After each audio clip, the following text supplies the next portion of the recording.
আজকের দিনে আমার মনে হয় এই অনুষ্ঠান যেটা আমরা বেগম রোকেয়াকে স্মরণ করছি, শুধু যারা তাদের জীবন উৎসর্গ করেছেন তার কল্পনা শক্তিকে আরো এগিয়ে নিয়ে যাওয়ার জন্য কর্মের মাধ্যমে এটা প্রমাণ করার জন্য, সেটা অবশ্যই আমাদের রাষ্ট্রীয় দায়িত্ব, আমরা সেটা পালন করব। কিন্তু দিনটা শুধু পদক প্রদান পর্যন্ত যেন সীমাবদ্ধ না থাকে। সারাদিন ব্যাপী যারা পদক পেলেন তারা কে কি করলেন সেটা আমরা তরুণ তরুণীদের জানানোর ব্যবস্থা করতে হবে। তো এটা যদি একটা দিনব্যাপী বা বিকালে এক সময় তারা যারা পদক পেলেন তারা এদের সঙ্গে ইন্টারাকশন করতে যেতে পারত, তাহলে অনেক এটাকে অনেক দূরে নিয়ে যাওয়া যেত। আরেকটা বিষয় আমার মনে হয়, এই সুলতানের স্বপ্ন যেটা রোকেয়া দেখে গেছেন, সেই সিরিজটাকে কন্টিনিউ করা এবং প্রতি বছর এই উৎসবে ওই দিন একটা পুরস্কার দেওয়া, যার চিন্তা সবার চেয়ে সুন্দর চিন্তা করেছে, অদ্ভুত প্রচন্ড রকমের চিন্তা করেছে। এবং সেটার নাম হতে পারে, আমি একটা নাম সাজেস্ট করছি, অন্যরা আরো নাম দিতে পারে, সুলতানার স্বপ্ন 2024, সুলতানার স্বপ্ন 2025। কারণ সুলতানা রোকেয়ার ওখানে থেমে যায়নি,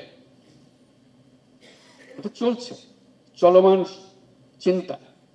কাজে এই সিরিজ কার কোন চিন্তা, কোন বছরের চিন্তা সবচেয়ে আকর্ষণীয় হয়েছে, পুরস্কার পাবে সেটা তো বটেই, কিন্তু তার মধ্যে আন্তঃবৎসর পুরস্কারগুলো দেখা, কে কি করলো, কে চিন্তা করলো, যাতে করে আমরা উদ্বুদ্ধ করি সবাইকে। যা সারা দেশব্যাপী এটা প্রতিযোগিতা হবে। এবার সুলতানার স্বপ্ন 2024 কে পাবে, কে চিন্তাতে এসছে তার মধ্যে, তাহলে চিন্তাটা ওই যে কল্পনা করার উৎসাহটা মানুষের মধ্যে জাগবে। সেই কথাগুলো চিন্তা করে আজকে আমরা আবারও অভিনন্দন জানাচ্ছি যারা সারা জীবন ব্যাপী তাদের কর্মকাণ্ডের মধ্যে এই সুলতানার স্বপ্নগুলো কাজে পরিণত করেছেন। আমার আরো বহু স্বপ্ন রয়ে গেছে, এখানে থেমে যায়নি। তারা আমাদেরকে এক পর্যায় পর্যন্ত নিয়ে এসছেন, সামনে প্রজন্ম আরো দূরে নিয়ে যাবে। প্রতি বছর আমরা শুনতে পাবো, জানতে পারবো যারা এই কাজে নিয়োজিত আছেন, যারা আজকে পদক পান নাই, পদকের কাছাকাছি এসছেন, তাদেরকেও আমি অভিনন্দন জানাচ্ছি। এখানে যে আমরা আপনাকে দিতে পারলাম না তার মানে এই নয় যে আপনাকে সমাজ স্বীকৃতি দিল না। সমাজ এবছর দিল না, আগের বছর, সামনের বছর দেবে, পরের বছর দেবে।